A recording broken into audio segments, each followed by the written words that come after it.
gentlemen, we are delighted to welcome you to London Stansted Airport, where the local time is 15 minutes past 6 p.m.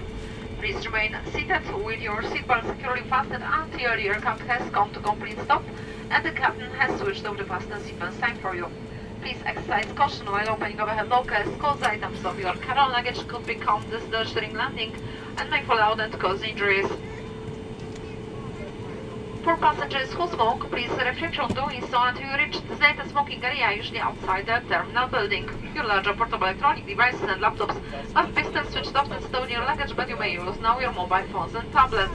On behalf of bus company, but especially on board crew, would like to thank you for choosing to fly with us and we wish you safe onward journey. Szanowni Państwo, witam serdecznie na lotnisku London Stansted, gdzie czas lokalny to godzina 18:15.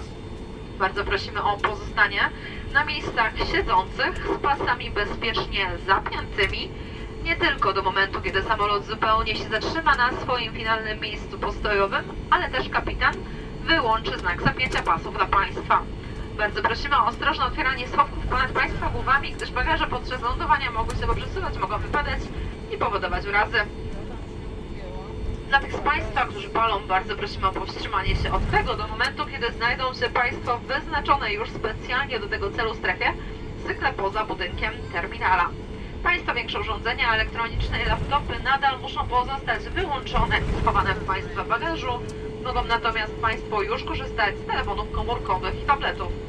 W imieniu firmy BAS, a przede wszystkim w imieniu dzisiejszych członków Państwa załogi, bardzo dziękujemy za wspólny lot i życzymy Państwu bezpiecznej dalszej podróży.